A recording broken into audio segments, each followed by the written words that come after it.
क्या चुनाव में टिकट वितरण करने का कोई फार्मूला होता है? और क्या वह फार्मूला जो होता है उसके अनुरूप कोई भी पार्टी जब टिकट बांटती है तो क्या वह कारगर साबित होता है? और क्या बिना फार्मूले के टिकट नहीं बांटे जाते? चाहे चुनाव लोकसभा का हो, चाहे चुनाव विधानसभा का हो, चाहे चुनाव नगर निकायों का हो, चाहे कोऑपरेटिव का हो, चाहे पंचायतों का हो, तमाम चुनाव जब भी आते हैं हर पार्टी अपना एक फार्मूला सेट कर देती है, हम इस फार्मूले के तहत टिकट देंगे। और उस फार्मूले के अंदर कार्यकर्ता जो टिकट मांगना चाहते हैं, नेता जो टिकट मांगना चाहते हैं, वो उलझ जाते हैं। लेकिन क्या ये फार्मूले वास्तव में होते हैं या सिर्फ ये अपनी पार्टी के कार्यकर्ताओं को गुमराह करने के लिए एक सेट लैंग्वेज तय कर रखी है तमाम पार्टियों ने, और उस लैंग्वेज के तहत एक फार्मूले की चर्चा कर दी जाती है? वह चाहे कांग्रेस हो, चाहे वह आरएलपी हो, चाहे वह भाजपा हो, चाहे कोई और पार्टी हो, कहती हम इस फार्मूले के तहत टिकट देंगे। और अगर फार्मूले के तहत ही टिकट दिए जाते हैं तो परिणामों में जब हार हो जाती है पार्टी की, तो फिर क्या पार्टियां ये कहती है कि हमने जो फार्मूला तय किया था वह कारगर साबित नहीं हुआ? दरअसल कोई भी पार्टी ऐसा नहीं कहती। और सबसे बड़ी बात यह है कि किसी भी चुनाव में कोई भी फार्मूला टिकट वितरण का होता ही नहीं। असल बात यह होती है कि बिना किसी फार्मूले के जब पार्टियां टिकट बांटने उतरती हैं तो सबसे पहले उस क्षेत्र के विधायक या सांसद या दमदार जो नेता होता है उसके मर्जी के अनुरूप पार्टियां टिकट वितरित करती हैं। और अगर उसकी मर्जी के अनुरूप टिकट वितरित नहीं करती और फिर कोई भी फार्मूले की बात करती है तो वह नेता चुनाव में अपनी पार्टी को जमीन दिखा देता है। यह चाहे कांग्रेस हो चाहे भाजपा हो, दोनों में यह परंपरा देखने को मिलती है। ऐसे में राजस्थान में जो निकाय चुनाव है, उन चुनावों के लिए भाजपा और कांग्रेस ने अपना अपना फार्मूला सामने रख दिया है। दरअसल कांग्रेस ने कहा है कि हम क्यूआर कोड से किसी का भी आवेदन स्वीकार कर रहे हैं। और क्यों कर रहे हैं? कि हम जानना चाहते हैं कि जो भी आवेदन कर रहा है क्या वह चुनाव जीत सकता है, उसके लिए उसे किसी सिफारिश की जरूरत नहीं है। उस क्यूआर कोड से हमारे पास जो आवेदन आएगा, आवेदन को लेकर हम उस व्यक्ति के बारे में सर्वे करवाएंगे कि क्या वह व्यक्ति वास्तव में जीत सकता है जो आवेदन कर रहा है। और अगर वह जीत सकता है तो बिना किसी सिफारिश के उसे टिकट दिया जाएगा। एक बात तो कांग्रेस ये कह रही है। दूसरी ओर कांग्रेस की बैठक होती है, उसमें कहा जाता है कि जो शहर का संगठन है या निकायों के अंदर जो पार्टी का संगठन है वह जो तय करेगा उसे ही टिकट मिलेगा। यानी कि यहां फार्मूले दो हो गए। अब तीसरा फार्मूला यह हो गया कि तमाम जो जिला अध्यक्ष हैं या निकायों के अंदर अध्यक्ष या नगर अध्यक्षों ने कह दिया गया कि स्थानीय विधायक प्रत्याशी उसकी मर्जी भी आपको पूछनी पड़ेगी। यानी कि यह फार्मूला नंबर 3 हो गया। तो मैंने जो कहा कि फार्मूला किसी भी पार्टी का कोई फार्मूला होता ही नहीं। यानी कि कांग्रेस ने इन 3 चीजों में टिकट मांगने वालों को फंसा दिया है। लेकिन असल में जब होगा फैसला तो उसमें फैसला वही होगा जो क्षेत्र का विधायक प्रत्याशी चाहेगा। अधिकांश टिकट उसकी मर्जी से, और उसके अलावा सेकंड नंबर जिला अध्यक्ष का होगा जिसकी मर्जी से कुछ टिकट बांटे जाएंगे। यह फार्मूला कांग्रेस के अंदर कारगर साबित होगा और उसी के अनुरूप आज तक टिकट बढ़ते आए और आगे भी इसी फार्मूले के तहत टिकट वितरण होगा। उधर भाजपा ने फार्मूला क्या तय किया है? भाजपा ने कहा है कि जो भी व्यक्ति पार्षद का टिकट चाहता है वह पार्षद का टिकट लेना चाहे तो अपना आवेदन करे, लेकिन आवेदन के साथ में यह भी बताए कि उसके अलावा 3 अन्य मजबूत दावेदार कौन है। अब यह बड़ा हास्यास्पद फार्मूला हो गया कि मान लीजिए कोई व्यक्ति टिकट मांगने जाता है, अब वह खुद की मजबूती बताएगा या अपने अलावा 3 मजबूत नाम बताएगा। अगर 3 मजबूत नाम में दूसरे बताएगा तो पार्टी तुरंत नहीं कह देगी जब वे 3 मजबूत हैं तो फिर आप दावेदार कैसे मजबूत हो सकते हैं। यानी कि उस फार्मूले में भाजपा ने अपने कार्यकर्ताओं को उलझाने का काम किया है। लेकिन बात यहां भी वही है, राजस्थान में भाजपा की सरकार है।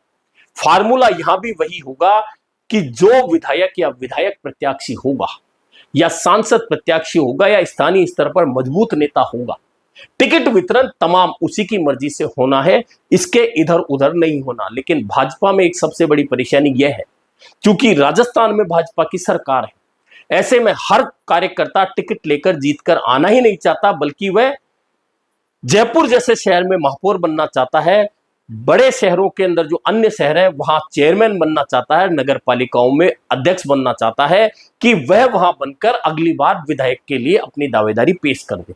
ऐसे में भाजपा के सामने ज्यादा दिक्कत है, क्योंकि सत्ताधारी पार्टी होती है, तब कार्यकर्ता यह सोचता है कि जनता सत्ताधारी पार्टी को वोट ज्यादा देती है इन चुनाव में, स्थानीय निकाय चुनाव में। ऐसे में वह कार्यकर्ता किसी भी स्थिति में चुनाव लड़ना चाहता है ताकि उसे शहरी निकायों के अंदर जीतकर सरकार होने का पार्टी का फायदा मिले और उसके दम पर वह अपनी राजनीति को आगे बढ़ाए।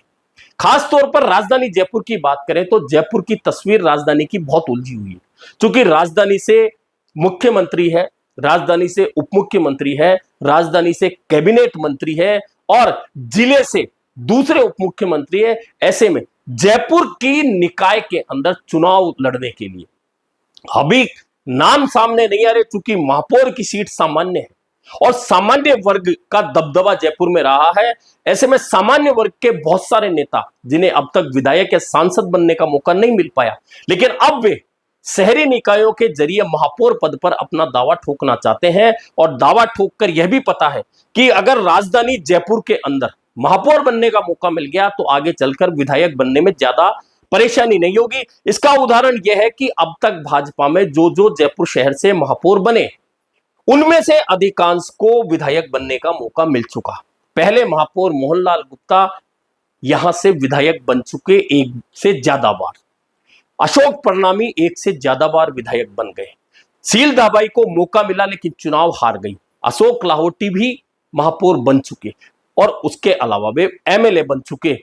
यही कारण है कि जयपुर के अंदर भाजपा के बहुत सारे नेता किसी भी स्थिति में इन निकाय चुनाव में जीतकर और अपने समीकरण को बेहतर बनाने के लिए सोच रहे हैं कि कहीं ना कहीं उन्हें महापौर बनने का अगर मौका मिल जाए तो वे इन चुनाव के जरिए अपना दावा ठोकें और आगे चलकर फिर विधायक 2028 में बनने में कामयाबी हासिल कर लें। लेकिन कई नेता पार्षद का चुनाव लड़ने से पहले बड़े नेताओं के साथ में गुप्त बैठकें कर रहे हैं और अपने समीकरण साध रहे हैं और यह बताने की कोशिश कर रहे हैं कि अगर उन्हें महापौर बनाया गया तो वे नेता जिसके जरिए वे आगे बढ़ना चाहते हैं उन्हें मजबूती मिलेगी।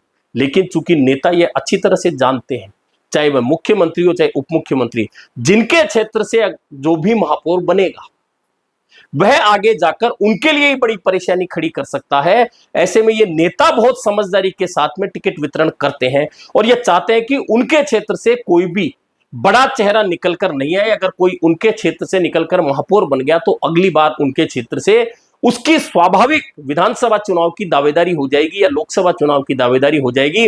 जो आज हमसे टिकट मांग रहा है कल वह हमारे सामने ही खड़ा हो जाएगा।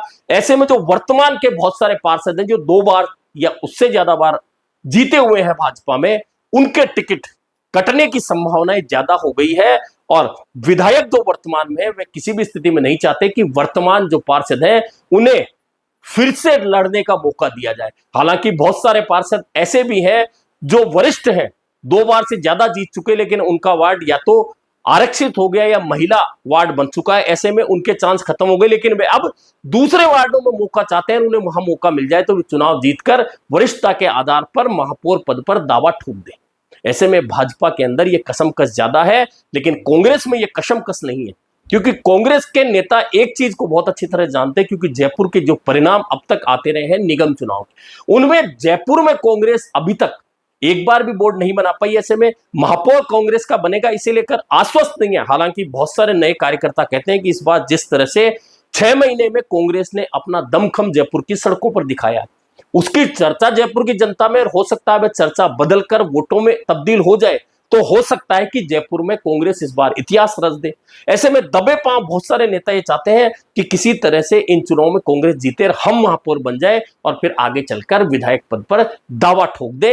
ऐसे में जयपुर राजधानी ही नहीं बल्कि अन्य बड़े शहर जिनमें जोधपुर, कोटा, भरतपुर, बीकानेर, उदयपुर, अजमेर, ये जो तमाम शहर हैं, यहां भी यही स्थिति है और दोनों पार्टियों में महापौर बनने के लिए, कशमकश करने के लिए छोटे से बड़े तमाम नेता जुट चुके हैं। लेकिन असल बात फार्मूले की है कि फार्मूला क्या पार्टियां जो तय करती है उस फार्मूले के अनुरूप टिकट वितरण होता है या सिर्फ अपने कार्यकर्ताओं को बरगलाकर उलझा देते हैं उस फार्मूले में और विधायकों या विधायक प्रत्याशियों को या पार्टी के बड़े नेताओं को, जिन लोगों को टिकट देना होता है, जिन्हें चुनाव लड़ाना होता है, उन्हें अंतिम समय पर प्रत्याशी घोषित करके चुनाव लड़ा लेते हैं।